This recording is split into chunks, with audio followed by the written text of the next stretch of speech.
네, 오늘은 우리 야고보서 3장 1절에서부터 12절까지의 말씀 우리 함께 나누겠습니다. 내 형제들아, 너희는 선생된 우리가 더 큰 심판을 받을 줄 알고 선생이 많이 되지 말라. 우리가 다 실수가 많으니 만일 말에 실수가 없는 자라면 곧 온전한 사람이라 능히 온 몸도 굴레 씌우리라. 우리가 말들의 입에 재갈 물리는 것은 우리에게 순종하게 하려고 그 온 몸을 제어하는 것이라. 또 배를 보라, 그렇게 크고 광풍에 밀려가는 것들을 지극히 작은 키로서 사공의 뜻대로 운행하나니, 이와 같이 혀도 작은 지체로 돼 큰 것을 자랑하도다. 보라, 얼마나 작은 불이 얼마나 많은 나무를 태우는가. 혀는 곧 불이요, 불의의 세계라. 혀는 우리 지체 중에서 온몸을 더럽히고 삶의 수레바퀴를 불사르나니 그 사르는 것이 지옥불에서 났느니라. 여러 종류의 짐승과 새와 벌레와 바다의 생물은 다 사람이 길들일 수 있고 길들여 왔거니와, 혀는 능히 길들일 사람이 없나니 쉬지 아니하는 악이요 죽이는 독이 가득한 것이라. 이것으로 우리가 주 아버지를 찬송하고 또 이것으로 하나님의 형상대로 지음을 받은 사람을 저주하나니 한 입에서 찬송과 저주가 나오는도다. 내 형제들아, 이것이 마땅하지 아니하니라. 샘이 한 구멍으로 어찌 단물과 쓴물을 내겠느냐. 내 형제들아, 어찌 무화과 나무가 감람 열매를, 포도나무가 무화과를 맺겠느냐. 이와 같이 짠 물이 단물을 내지 못하느니라. 아멘. 우리 계속 야고보서를 읽어가고 있습니다. 야고보서는 시험을 맞게 되면 인내하고 하나님의 지혜를 구하라는 것이 일관된 메시지입니다. 우리는 어제까지 사람을 차별하는 것이 큰 번제임을 들었고, 또 말을 함부로 하는 것이 얼마나 부끄러운 일인가를 우리가 들었습니다. 또 행함이 없는 믿음은 죽은 믿음이라는 깨우침의 말씀을 우리가 지난 시간까지 배웠습니다. 오늘은 다시 한번 우리 또 다른 시험이라고 할 수 있는 이 언어 생활에 대한 경고를 듣게 됩니다.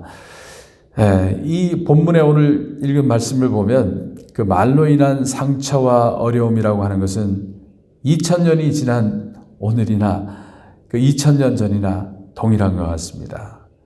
우리 이미 1장에서 행함이 없이 말만 앞세우는 사람, 얼마나 허망한 사람인가. 그래서 말을 앞세우지 말고 말에 재갈을 물리라, 이런 우리 말씀을 들었는데, 오늘 또다시 이 우리들의 언어 생활에 대해서 주의하라고 말씀하고 있습니다.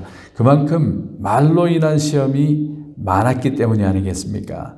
이 말이란 이렇듯 분란을 일으키기 쉽고, 또 그래서 시험을 가져다 주기 때문에 반복하여 오늘 이렇게 또 말씀하고 있습니다. 우리가 언어 생활로 인한 시험을 이기기 위해 가장 먼저 기억해야 할 것이 있습니다. 그건 혀의 권세와 파괴력에 대해서 두려움을 갖고 경계하는 것이 지혜라는 겁니다. 말이 가장 무서운 것은 이 영향력이 남는다는 겁니다. 말은 우리 가슴에 남습니다. 또 이 남겨진 말은 쉬지도 않고 죽지도 않습니다. 사라지지 않습니다. 그래서 이 말에 관한 시가 하나 있는데, 그 부분의 짧은 부분을 제가 한번 인용을 해보겠습니다. 귀에 대고 말을 하면 말은 귀에 담긴다. 백자에 담긴 물처럼, 물에 담긴 백자처럼 말은 귀에 어디쯤 담겨 있을까? 이 귀에 담겨서 말이 사라지지 않는 거예요. 기억 속에서조차도 사라지지 않고 계속 우리 가운데 어려움을 줄 수 있다는 겁니다. 그렇기 때문에 우리가 이 말의 영향력은 이 불씨가 되어서 우리 가운데 있으면서 이 작은 불씨가 많은 나무를 태울 수 있다는 사실, 그걸 우리가 기억해야 됩니다. 오늘 5절에 보면 보라, 얼마나 작은 불이 얼마나 많은 나무를 태우는가. 그래요. 이 혀는 아주 작은 지체이지만 그 파급력은 대단합니다. 실제로 2007년에 미국 그리피스 공원에 작은 담뱃불 하나가 떨어졌는데 600에이커를 태웠습니다. 축구장 300개입니다. 불씨, 정말 불씨라고 할 수 있는 손톱만한 그 불이 붙어버리면 축구장 300개가 타버리는 그런 영향력이 남는다는 겁니다. 그리고 우리 인간관계에서 이 말로 인해 남는 상처와 또 그로 인한 고통은 어떻게 표현을 하고 있느냐 하면 6절에 보시면 혀는 곧 불이요 불의의 세계라. 혀는 우리 지체 중에서 온몸을 더럽히고 삶의 수레바퀴를 불사르나니 그 사르는 것이 지옥불에서 나느니라. 우리 말로 인한 실수로 인해서 그 겪게 되는 어려움을 겪을 때 그 마음에 이미 지옥을 경험하는 겁니다. 얼마나 괴로운지요. 온몸을 더럽히고 삶 전체를, 삶의 수레바퀴를 태워버린다는 겁니다.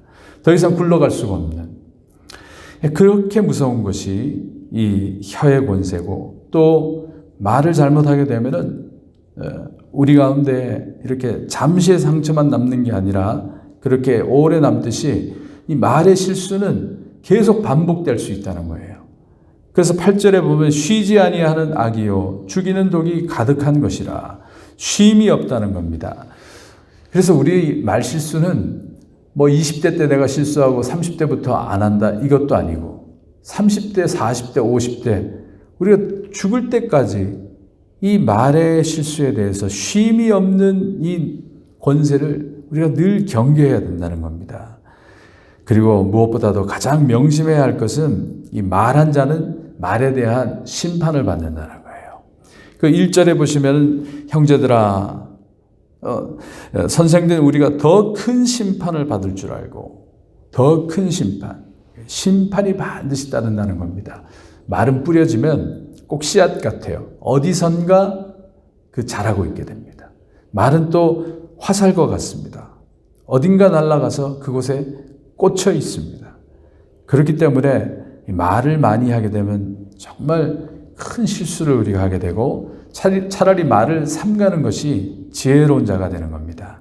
그러니까 말에는 결과가 따른다는 것을 우리 정말 뼈에 사무치게 기억해야 되겠습니다.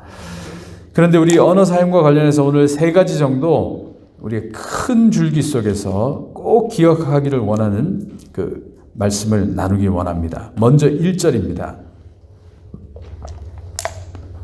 1절에서 결국 선생이 많이 되지 말라. 말과 관련해서 제일 먼저 하신 말씀이 선생 되려고 하지 말라는 거예요. 그런데 왜 선생 되지 말라는 말을 이렇게 제일 먼저 하게 되었을까요? 이 말씀을 가르치는 사람, 특별히 이 선생은 말씀을 가르치는 사람을 가리키는 단어인데, 말씀을 잘못 가르치면 영향력이 너무 크기 때문에, 그렇기 때문에 이런 경고를 하고 있고, 또 이 선생의 범위를 우리가 더 넓게 보면 선생은 권세가 주어진 사람입니다. 학생은 들어야 되는 입장이고 선생은 말을 하는 사람입니다. 대개는 이 듣는 사람과 말하는 사람은 관계에 있어서 권력이 정해집니다. 말하는 사람이 권력이 더 많아요. 듣는 사람은 항상 아랫사람이 됩니다. 그러니까 이 말씀은 선생 되기를 두려워하라는 것은 권력이 주어졌을 때 조심하라는 겁니다. 여러분이 갑이 될 때 을에 대해서 조심하라는 겁니다. 부모님이 자녀에 대해서, 선생이 학생에 대해서, 사장님이 직원에 대해서, 이 모든 권력의 갑에 있는 사람이 될 때, 갑의 입장이 될 때 특히 말을 조심하라는 겁니다. 왜 그러냐면은 이 우리 마음에 갑이 되면 권세를 부리려고 하는 마음이 생겨요. 일종의 말에 갑질이 나오는 겁니다. 함부로 얘기하고 반말로 얘기하고 막말하고 이런 입장이 되기가 쉽다는 겁니다. 그렇기 때문에 우리는 항상 낮은 위치, 학생의 위치로 내려가야 됩니다. 이 겸손한 마음으로 우리가 말을 듣고 해야 되는 겁니다. 그 겸손한 위치, 낮은 위치로 내려가는 그 마음, 그게 예수님의 마음입니다. 우리가 잘 알다시피 빌립보서 2장 5절에서 8절까지는 보면 제가 이렇게 읽어드릴게요. 너희 안에 이 마음을 품으라 곧 그리스도 예수의 마음이니 그는 근본 하나님의 본체시나 하나님과 동등됨을 취할 것으로 여기지 아니하시고 오히려 자기를 비워 종의 형체를 가지사 사람들과 같이 되셨고 사람의 모양으로 나타나사 자기를 낮추시고 죽기까지 복종하셨으니 곧 십자가에 죽으심이라. 하나님과 동등된 예수님이 그 같다고 생각 안 하시고 오히려 자기를 비워서 자기를 낮추시고 죽기까지 복종하는 이 낮은 자의 위치로 내려가셨습니다. 우리 모두가 이 낮은 자로 낮은 곳으로 우리 마음을 옮겨야 됩니다. 선생되려 하지 마라. 권력을 누리고 권세 부리려고 하지 말라는 겁니다. 그럴 때 말의 실수가 나온다는 겁니다. 그럴 때 말의 실수가. 우리 두 번째로 언어 사용과 관련해서 우리가 꼭 기억해야 할 두 번째 경고는 2절입니다. 우리가 다 실수가 많으니, 우리가 다 말에 실수가 많다는 거예요. 선생도 실수하고 학생도 실수하고 부모님도 실수하고 자녀도 실수하고 남편도 실수하고 아내도 실수하고 모든 사람이 다 실수한다는 겁니다. 완벽할 수 없다는 거예요. 온전할 수가 절대 없다는 겁니다. 이 말씀은 뭐죠? 우리가 다 죄인이라는 겁니다. 우리 전적인 타락을 우리가 인정해야 됩니다. 그렇기 때문에 우리 주님께서는 전적인 타락을 전제로 한 우리 마음에서 나오는 그 모든 말의 그 열매는 다 죄성이 있다는 거예요. 주님께서 마태복음 15장에 입으로 들어가는 것이 사람을 더럽게 하는 것이 아니라 입에서 나오는 그것이 사람을 더럽게 하는 것이니라. 입에서 나오는 것들은 마음에서 나오나니 이것이야말로 사람을 더럽게 하느니라. 마음에서 나오는 것은 악한 생각과 살인과 간음과 음란과 도둑질과 거짓 증언과 비방이니. 이 모든 것들이 우리 마음에 담겨져 있어서 그 마음에서 그 언어들이 나오는 겁니다. 그 말이 나오게 되는 겁니다. 그러니 이 전적인 타락 속에 있는 이 우리의 마음, 그걸 안다면 우리가 정말 말에 삼가해야 되고 말을 뱉은 것에 대해서 우리가 다시 기억을 해봐야 됩니다. 안타까운 소식은 8절의 말씀인데 혀는 능히 길들일 사람이 없다. 혀는 능히 길들일 사람이 없다. 우리는 완벽하지도 않고 온전하지도 않고 더 기억해야 될 것은 혀를 길을 못 들인다는 거예요. 우린 영원히 정말 혀는 능히 길들이기가 너무 어려운다는 걸 우리가 기억해야 됩니다. 그렇다면 이 말의 문제를 해결할 수 있는 방법은 그럼 뭐 없느냐? 그건 우리 존재 자체가 변화될 때만 가능합니다. 존재 자체는 어떻게 변화됩니까? 우리가 회개하고 주님을 우리 주님으로 영접하고 그럼으로써 하나님께 우리에게 새 마음과 새 영을 부어주시기를 간구할 때, 그럴 때 우리 존재 자체가 변화가 되고 그 변화된 만큼의 언어 생활을 우리가 할 수 있습니다. 그렇기 때문에 에베소서 4장 22절에서 이렇게 말씀하고 있어요. 너희는 유혹의 욕심을 따라 썩어져가는 그 구습을 따르는 옛사람을 벗어버리고 오직 너희의 심령이 새롭게 되어 하나님을 따라 의와 진리의 거룩함으로 지으심을 받은 새 사람을 입으라. 하나님의 그 모습을 따라 의와 진리의 거룩함으로 지으심을 받은, 지어가야 되는 부분이 있어요. 우리가 주님을 영접한 가운데 우리 신앙생활을 할 때 우리 자신을 계속 지어가야 됩니다. 마치 우리 옷을 짤 때 소매가 나오고 또 계속 지어가면 이제 몸체가 나오고 또 계속 지어가면 우리 상체가 나오고 또 우리 바지가 나오고 계속 지어가야 되는 겁니다. 무엇으로요? 하나님을 따라 의와 진리의 거룩함으로. 하나님의 말씀을 듣고 진리의 말씀을 통해 우리 거룩해져 가는 겁니다. 지금은 너무 연약하다 하더라도 계속 우리가 지어가야 되는 겁니다. 그런 하나님을 따라 새 사람을 지어가는 저와 여러분 되시길 주의 이름으로 축복합니다. 마지막으로 우리 언어 생활과 관련해서 우리가 깊이 깨달아야 할 말씀이 또 있습니다. 그것은 9절에서부터 12절까지의 말씀인데 이거예요. 한 입에서 찬송과 저주가 교차하고 있다는 겁니다.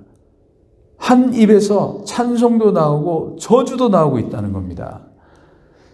하나님께 찬송을 하되 하나님의 형상대로 지음받은 사람에게 저주한다는 겁니다. 그러면요, 하나님께 드리는 이 찬송과 기도와 감동은 문제가 되질 않아요. 문제가 되는 것은 그 하나님의 형상대로 지음받은 사람에게 전하는 저주입니다. 즉, 우리 아무리 찬송과 기도와 계시와 그리고 감동으로 우리가 산다고 할수록 더 조심해야 될 것이 뭐냐면, 하나님께 찬송하고 기도하고 있다고 해서 우리 언어의 문제까지 해결된 것은 결코 아니라는 거예요.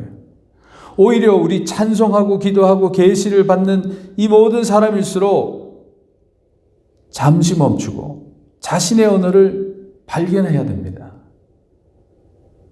더 무서운 말씀은요, 12절 말씀입니다. 왜 우리가 우리 자신의 말을 발견해야 되느냐 하면, 무화과 나무가 감람 열매를, 포도나무가 무화과를, 짠물이 단물을 내지 못한다는 겁니다. 이 말씀은 거꾸로 얘기하면 뭐냐면, 감람 열매가 나오면 그 나무는 감람나무입니다. 무화과가 나오면 그 나무는 무화과입니다. 짠물이 나오면 그 샘은 짠물샘이에요. 같은 이치로 우리 입에서 저주가 나오면 우리 입에 아무리 찬송과 기도가 넘쳐나도 우리는 저주의 사람입니다. 자신에게서 나오는 찬송과 기도가 나의 진정한 수준이 아니라 자신에게서 나오는 욕설과 비방과 저주가 바로 자신의 수준입니다.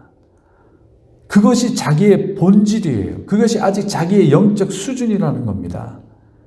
그렇기 때문에 우리가 찬송과 기도 가운데도 들어가야 되지만 우리가 그 모든 걸 멈추고 자신의 언행을 발견하기를 힘써야 됩니다. 왜요? 그게 나이기 때문입니다. 그런 점에서 생각나는 한 분이 있습니다. 그건 바로 손양원 목사님이십니다.